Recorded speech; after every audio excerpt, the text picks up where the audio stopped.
Muy buenas tardes a todos. Ya vemos ahí varios conectados. Vamos a ver.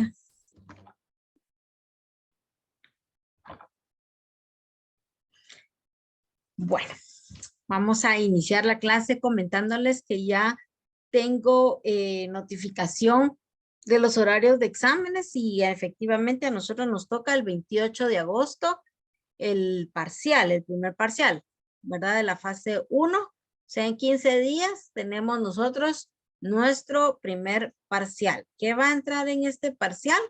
Pues va a entrar todo lo que hemos visto con respecto a la teoría que vimos al inicio y la parte práctica que ya tenemos el primer libro que es inventarios, que vamos a ir trabajando, que ya fuimos trabajando y que yo sé, les debo todavía las respuestas. No me dio tiempo de terminarlo de arreglar y entonces yo se los espero que hoy sí ya lo logre terminar y les dejo subido de una vez el resultado de las respuestas de los inventarios para que puedan terminarlos de corregir.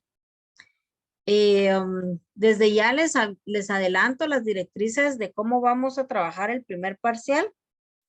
Yo voy a estar trabajando en la plataforma. Son dos maneras que vamos a tener el parcial, que es la parte teórica, que es una evaluación en línea dentro de la plataforma. Esa va a tener límite de tiempo, entonces ustedes tienen que tener el cuidado de medir bien su tiempo para responder la parte teórica. Y luego en material, en actividades del curso, donde están los ejercicios, ahí van a tener también ustedes la parte práctica del parcial, que va a ser un archivo subidito ahí de hacer un inventario y si ustedes ya tienen que tener así a la mano sus hojitas y todo, porque igual el examen es a mano, ¿verdad? Ese día no nos vamos a conectar en Zoom. La asistencia la voy a tomar en base a los exámenes que suban a la plataforma. Entonces, una vez ustedes hayan terminado de subir sus exámenes, ya les voy a asignar yo la asistencia. Por lo tanto, no vamos a conectarnos a través de Zoom. Ustedes, si se quieren conectar y hacerse sus consultas, porque ahí sí que cada quien hace el examen como puede y como quiere. Entonces se pueden conectar acá para poderse consultar, no hay problema. Entonces vamos a tenerlo de esa manera, pero yo igual no me voy a conectar y ustedes ya se pueden conectar. De esa manera, el tiempo del parcial es únicamente el horario del periodo, quiere decir que es 1 hora y media. Como les digo, la teoría va a tener límite de tiempo, pero la práctica, ahí sí queda el resto del periodo para que ustedes lo suban.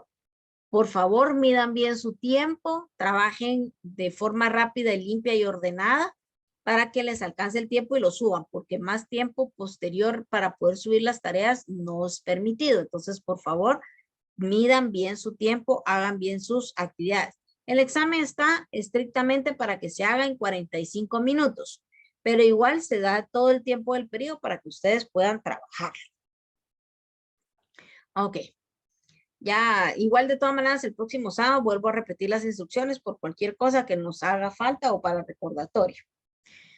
El día de hoy vamos a empezar un nuevo tema, pero este tema ya no entra en el primer parcial, sino va a entrar en el segundo, en el segundo parcial, en la segunda fase, que es el libro de diario. Les voy a compartir mi pantalla un momentito, permítanme. No me deja compartir. Vamos a ver de qué manera lo podemos compartir. Aquí está. Listo. Bueno, entonces hoy vamos a aprender lo que es la jornalización. Jornalización es sinónimo de diario, libro diario, son partidas. Entonces el libro diario es el que vamos a aprender ahorita a hacer, que es el segundo libro que vimos cuando estábamos viendo en la parte de teoría. Ya vimos el inventario, ya aprendimos que de ese inventario se hace un resumen y ese resumen es la primera actividad que hacemos en el siguiente libro, que es el libro de diario, o sea, es la siguiente partida. Jornalización es sinónimo de partida. Entonces aquí ya podemos nosotros ver ahí unas gráficas, unas fotos de lo que es principalmente la jornalización, que es una partida y que ambas, según la gráfica, tienen que sumar igual. Así como lo vimos en el inventario, tenemos que cuadrar, tiene que quedar bien cuadradito, ¿verdad? Una definición. Jornalización o jornalizar es sinónimo de partida. Consiste en registrar las operaciones contables en pólizas de diario, libros de primera entrada o diario. También se le conoce como libro de primera entrada. Entonces ya sabemos, jornalización, partida, libro de entrada, libro diario. Ya tenemos ahí varios sinónimos de cómo entrar, ¿no? Y dice que son pólizas de diario. Quiere decir que nosotros en este libro vamos a registrar día a día lo que estamos realizando, lo que estamos trabajando. Si nosotros trabajamos en un sistema contable, pues es fácil porque el mismo sistema, nosotros conforme vamos operando la información, va generando automáticamente las partidas, la partida de forma diaria, ¿no? Si nosotros trabajáramos por fuera de un sistema contable, por ejemplo, todavía utilizáramos Excel, pues como ahí es manipulable, nosotros podríamos hacer partidas no de forma de diario, de día a día, sino podríamos unificarlas y hacerlas de semana, quincena o mes, incluso semestre, dependiendo cómo se maneje la empresa, así se van trabajando las partidas. Pero la lógica de este libro y la finalidad también es que se hagan las partidas de diario de todos los días. ¿Por qué? Porque nosotros tenemos fresca la información, podemos registrar la información con bastante propiedad y documentarla correctamente. Van a disculpar porque todavía tengo tos. La partida doble es el método o sistema de registro de las operaciones más usados de la contabilidad.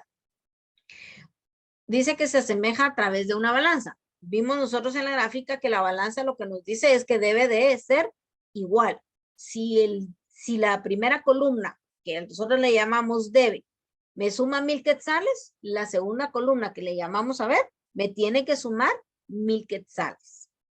Cuando nosotros estábamos viendo las generalidades de la contabilidad en la teoría, vimos bastante información también después del catálogo de cuentas de lo que eran las partes que componen una cuenta contable y la terminología. Pues aquí también vamos a ahondar un poquito más sobre esos dos puntos, ¿verdad?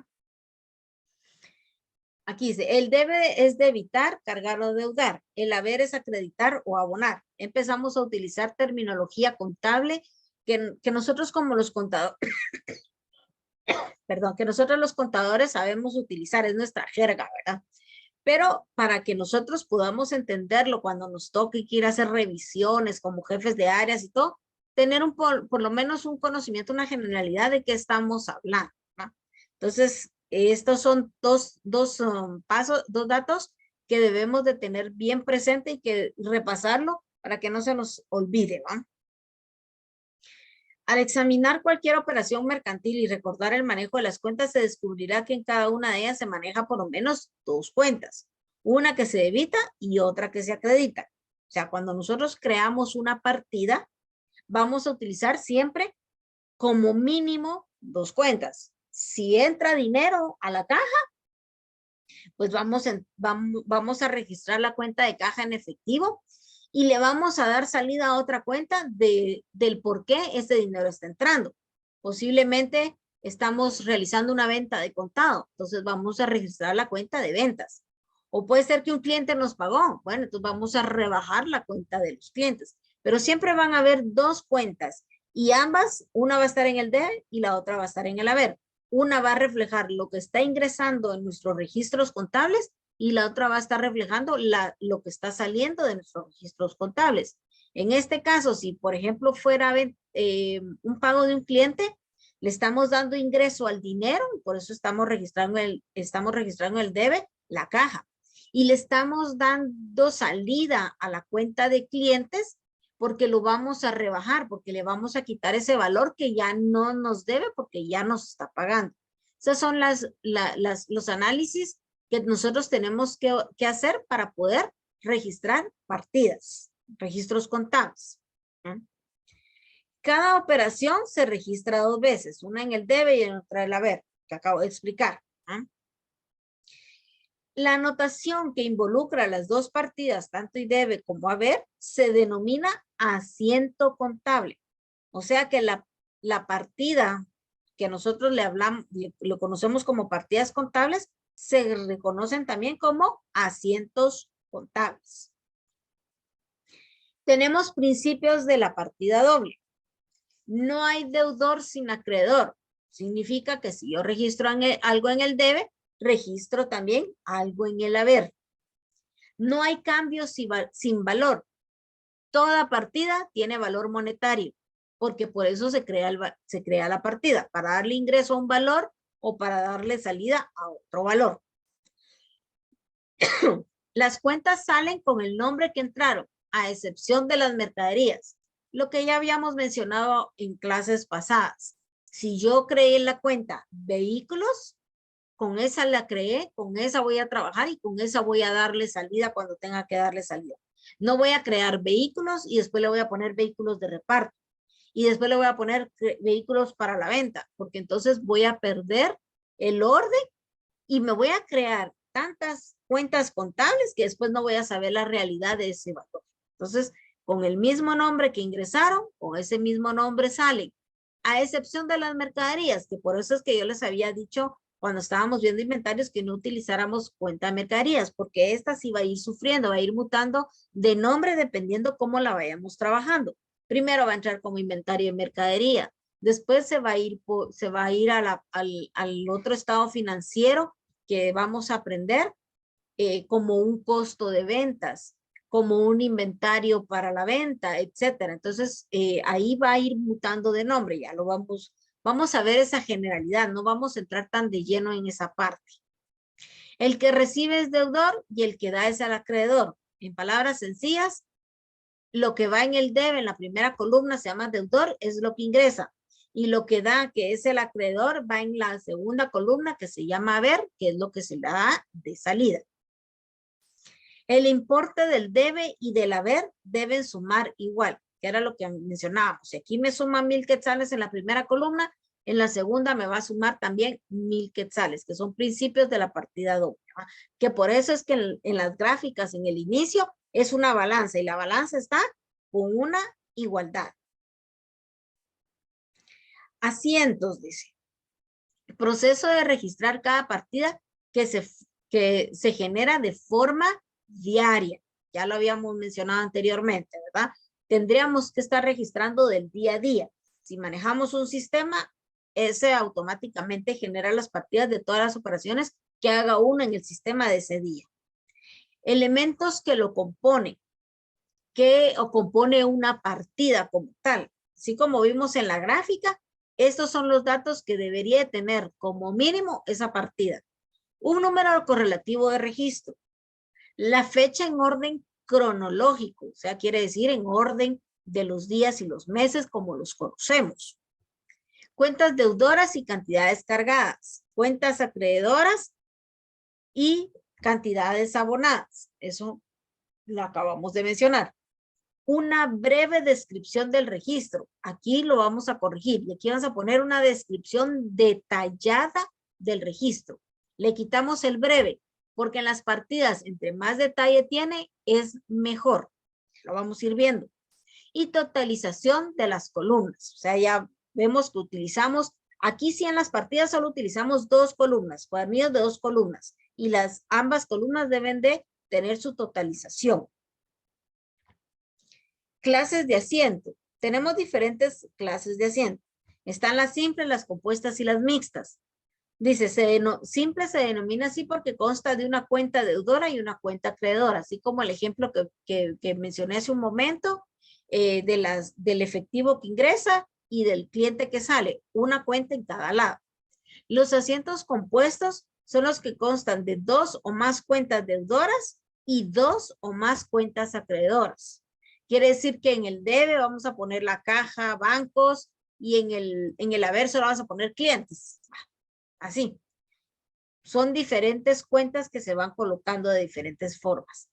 Y asientos mixtos son aquellos que constan de una cuenta en el débito y 2 o más cuentas en el crédito y viceversa. Ya vamos viendo que puedo tener una cuenta nada más y del otro lado puedo tener varias cuentas o viceversa, es lo que nos está diciendo. La finalidad que ustedes aquí como estudiantes futuros de auditoría o de administración, lo que debemos de saber en específico es que las partidas van a tener cuentas contables, pueden ser una o más en cada área, pero que ambas columnas me sumen igual y que tengan una descripción a detalle para yo poder entender lo que se está registrando ahí. Por eso es que cambiamos eso de breve descripción a una descripción detallada. Partida de apertura. Esta es la partida que nosotros vimos que se deriva del primer libro, del inventario que nosotros registramos en el libro, que fue a formar parte de nuestra primera partida, que es con la que iniciamos todo el proceso contable de un negocio, ¿no? También se le podría decir partida de apertura cada vez que abrimos y cerramos un ejercicio fiscal.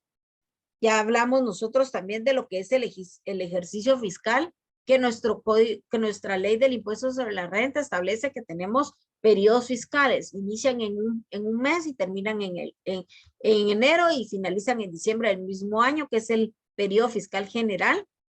Y cuando volvemos a empezar al siguiente año, ya abrimos nuevamente la contabilidad. En diciembre hacemos un cierre, cerramos todas las partidas y en enero volvemos a cargar las partidas para iniciar un nuevo periodo fiscal. Normalmente esa partida sale directamente del libro de balances, de un balance general que nosotros generamos, que es uno de los estados financieros que estamos aprendiendo, ¿no? Aspectos fiscales. Artículo 21. Puede ser que en sus leyes ya estén variados los artículos, porque si no mal recuerdo, creo que en la actualización 37-2001 van a encontrar estos dos artículos en el artículo 34 o 37, no recuerdo cuál de los dos está. Pero aquí en esta presentación no lo he cambiado, mil disculpas. Costos y gastos deducibles y costos y gastos no deducibles.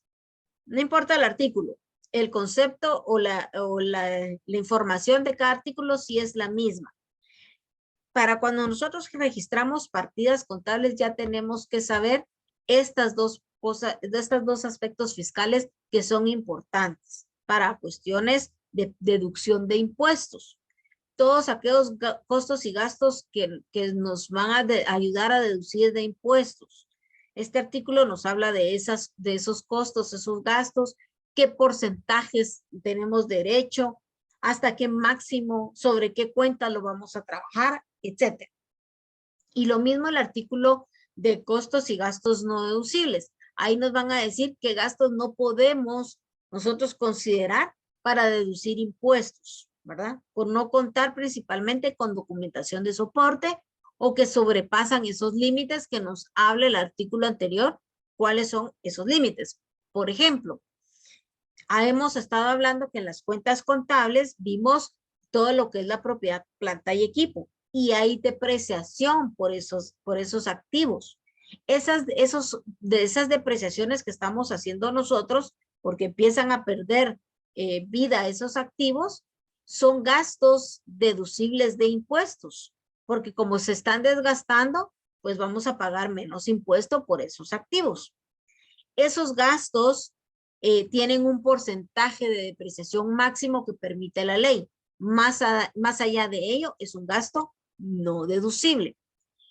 ¿Cómo puedo saber yo cuándo es deducible y cuándo no es deducible? Normalmente, en esta parte de los activos, lo que sucede es que las empresas preparan estados financieros fiscales para presentar impuestos y preparan estados financieros o estados, valga la redundancia, financieros de base a las NIF, que ya son bajo otras directrices, otros aspectos, ¿ya?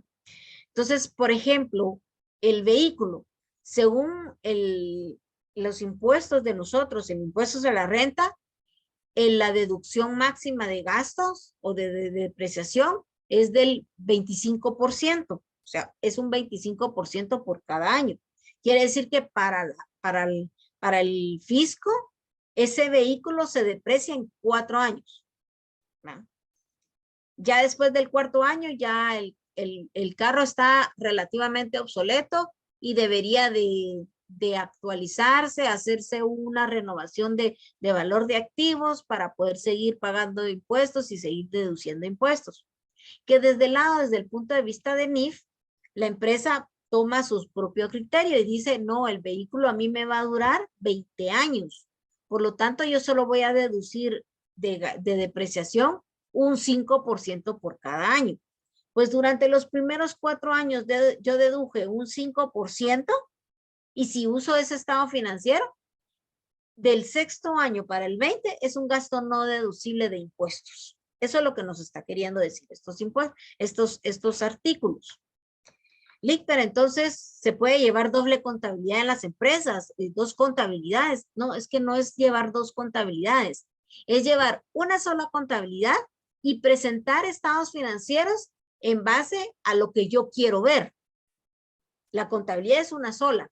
En los registros contables vamos a poner exclusivamente todo lo que esté apegado a la ley.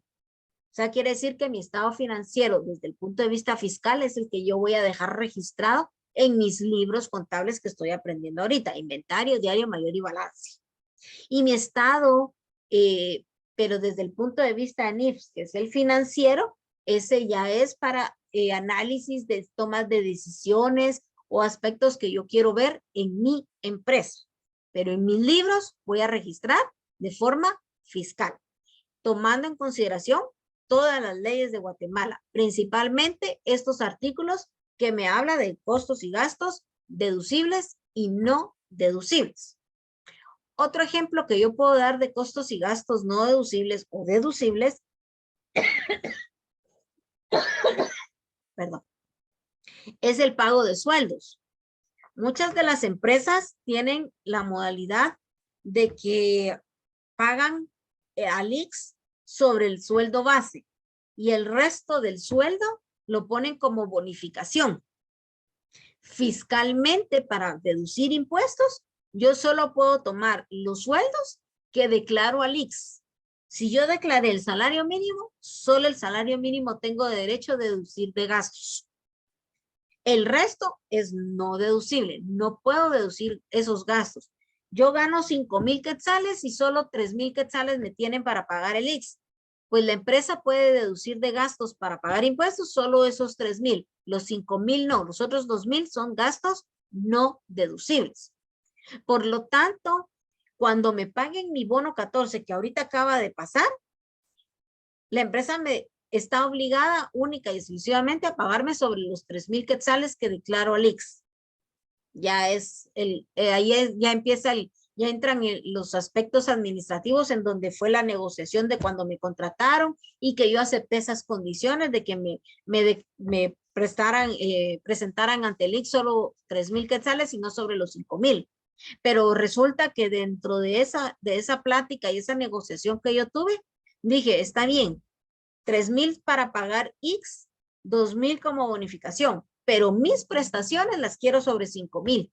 Y si en mi contrato estipula eso, yo voy a recibir 5,000 quetzales, pero para la empresa solo esos 3,000 quetzales son deducibles de gastos y los otros 2,000 son no deducibles para pagar impuestos. Así es como lo estamos viendo. Financieramente esos 5,000 quetzales es sueldo, pero fiscalmente solo puedo colocar los 3,000. A eso se refieren a lo que estamos hablando de estos 2 artículos, que es la tarea que les queda el día de hoy, ir a leer su ley del impuesto sobre la renta, buscar los artículos de costos y gastos deducibles y no deducibles, porque a partir de este momento yo voy a considerar que ustedes ya le dieron lectura a eso y cuando estemos viendo las partidas, automáticamente ya no voy a explicar cómo se hicieron esos cálculos, de dónde salió ese porcentaje, por qué es ese valor, etcétera, etcétera, porque ustedes ya tienen que haber leído como mínimo esos 2 artículos de la ley del impuesto sobre la renta. Eso es, en teoría, todo lo que abarca el libro diario. Ahora vámonos a la práctica. Empecemos a verlo en la práctica. ¿Cómo lo vamos a ver? Normalmente, en la práctica, el libro diario sale de los libros auxiliares. Por eso es que yo les mencionaba también, no solo el libro principal, sino los libros auxiliares. ¿Qué libros auxiliares? En mi caso, en la práctica, yo saco todas las partidas y todo el libro diario del movimiento de los bancos. Por eso tengo un libro auxiliar que se llama Movimiento de Bancos, porque ahí yo registro toditita la información. Vamos a ver si puedo mostrar aquí. Déjenme ver si puedo mostrarles un movimiento de bancos que yo manejo. Vamos a ver si tengo abierto la empresa.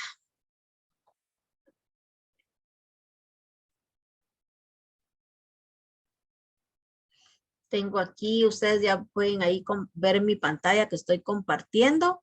Nosotros manejamos en la empresa actual que estamos, nos manejamos mucho por el Gmail, en el Google Drive y todo eso. El sistema contable que manejamos en esa empresa se llama Odoo, que es un sistema en línea. Pero aquí les puedo mostrar yo un poquito de la información, porque tengo autorizado de hacerlo. Vamos a ver dónde está bancos. Revisa bancos. Movimiento de bancos. Y, por ejemplo, vamos a mostrarles del 2019. Aquí en este movimiento, este es mi libro auxiliar de bancos que nosotros trabajamos en la empresa, el cual yo dejo también registrado. Lo imprimo. Yo lo imprimo y lo dejo guardadito. Nosotros sí dejamos todavía documentación física impresa. Y aquí nosotros en este libro auxiliar, como mínimo, tengo que tener la fecha, un documento que me avale la información, el nombre, si es un cheque, transferencia, etcétera, las observaciones, si es ingreso, si es egreso y el saldo. Y este saldo lo voy cuadrando yo con el banco. Pues este movimiento es el que me sirve a mí para hacer mis partidas. Y entre mayor información tengo acá, es mejor, porque entonces yo ya sé de qué se trata la información para poder hacer mis partidas, ¿ya? Entonces, derivado de un movimiento de este banco, nosotros hacemos libro diario.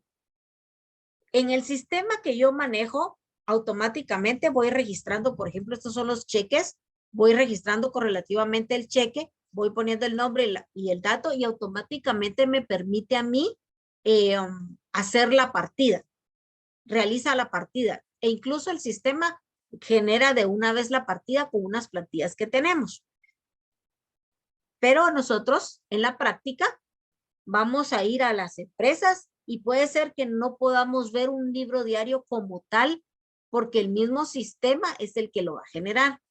¿Qué es lo que tendríamos que hacer nosotros? Bueno, cuando lleguemos a una empresa o estemos revisándole al contador, futuros auditores o futuros administradores para ver que mis estados financieros son los correctos, yo les voy a pedir que vean el libro impreso. Ya hablamos en clases pasadas que nuestro código tributario establece que nosotros debemos de tener al día nuestros registros contables como mínimo 2 meses, con 2 meses de atraso nada más.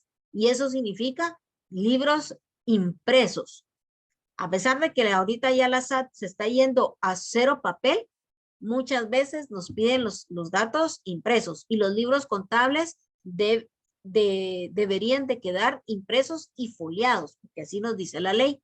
Entonces, nosotros imprimimos todo eso, ¿verdad? Y de ahí sale la información. Entonces, puede ser que nosotros en el sistema a ciencia cierta no podamos ver la partida, pero sí podemos ir a verlas físicamente. Vamos y buscamos el libro y ahí nos muestran las partidas, ¿no?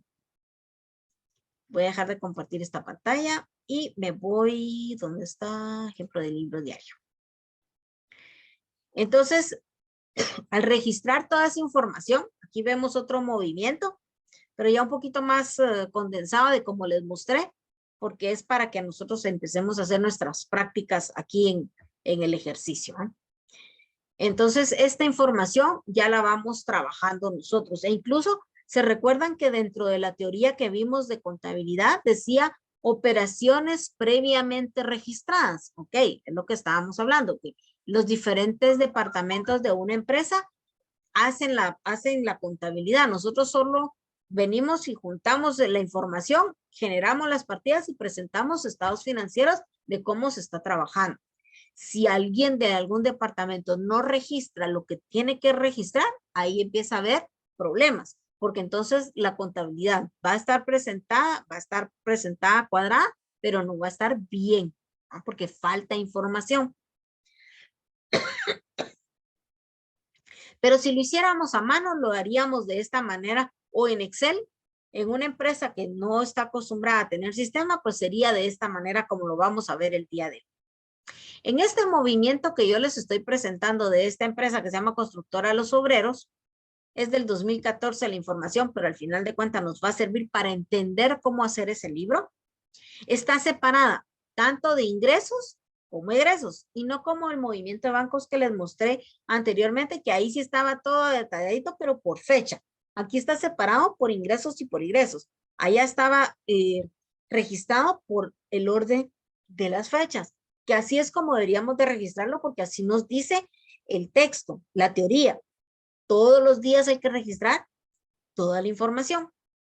Sin embargo, si no hay mucho movimiento, se puede hacer en una sola partida. Por ejemplo, acá estamos viendo que es del mes de diciembre.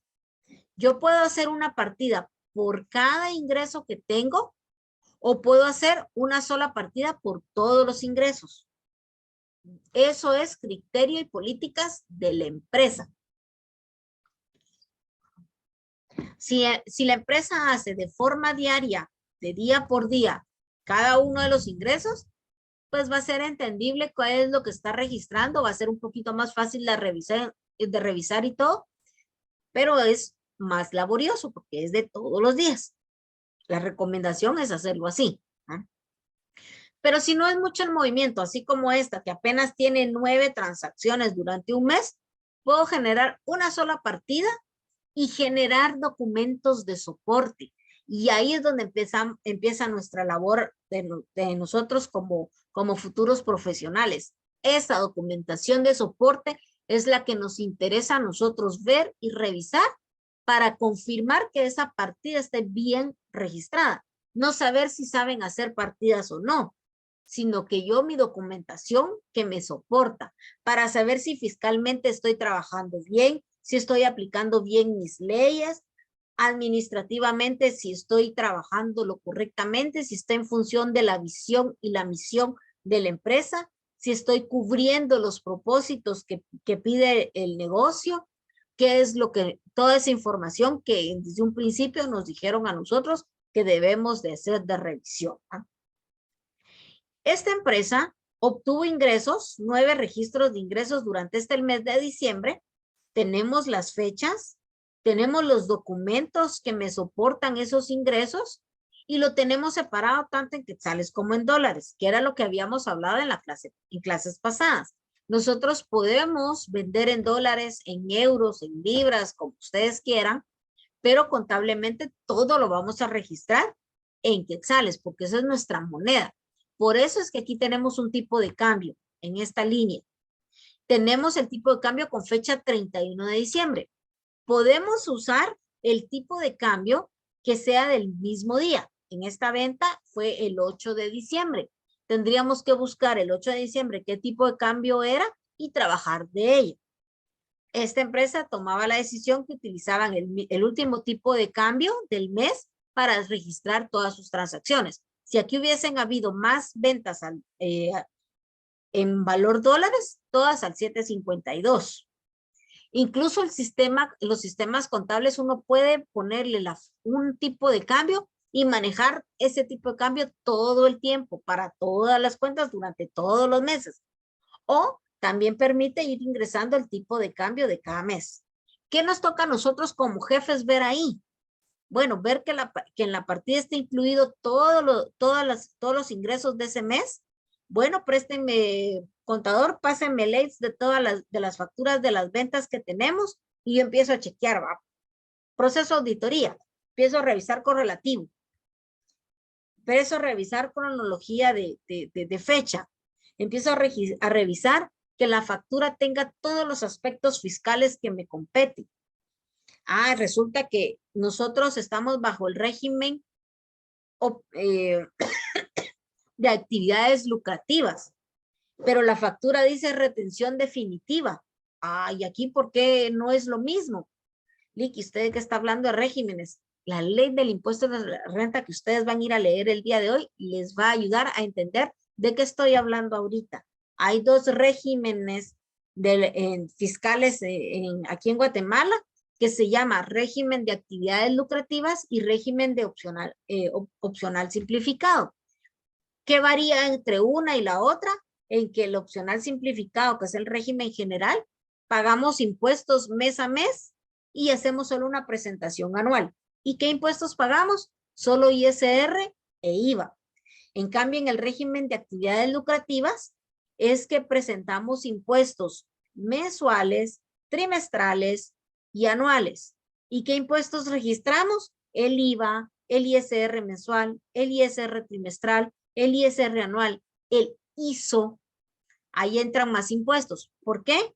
Porque en este régimen utilizamos mucho el estado financiero que se llama estado de resultados para deducir impuestos. El que está en el opcional simplificado simplemente presenta esos impuestos, el IVA y el ISR, incluido el IVA anual, y ya no se preocupa por nada más. A este tipo de empresas no le importa si está deduciendo o no está deduciendo bien sus gastos, porque no está pagando impuestos sobre ello. En cambio, en el de actividades lucrativas, sí. Entonces, si yo veo que la factura está así, tengo que ir a revisar mi RTU, ir a verificar con qué régimen realmente está registrado. Ah, es que dice actividades lucrativas. Lo que pasa es que en diciembre del año pasado hicimos el cambio, pero sigo usando las mismas facturas porque hay un montón para que no se pierda el costo que se hizo. No, no, no, no, no. Mi ley dice que si yo cambié, tengo que cambiarlo todo. Entonces, por mucho que haya gastado y que tenga un montón de facturas, todas esas facturas las debía haber anulado y emitir unas nuevas con el nuevo régimen y trabajar como debe de ser. ¿Ven por qué tenemos que aprender de leyes de impuestos? Porque nosotros como jefes debemos de entender que la contabilidad que nos están presentando esté acorde a nuestros aspectos fiscales. Voy a dejar de compartir mi pantalla porque ya nos queda menos de un minuto. Voy a cerrar esta sesión y abro una nueva para seguir platicando.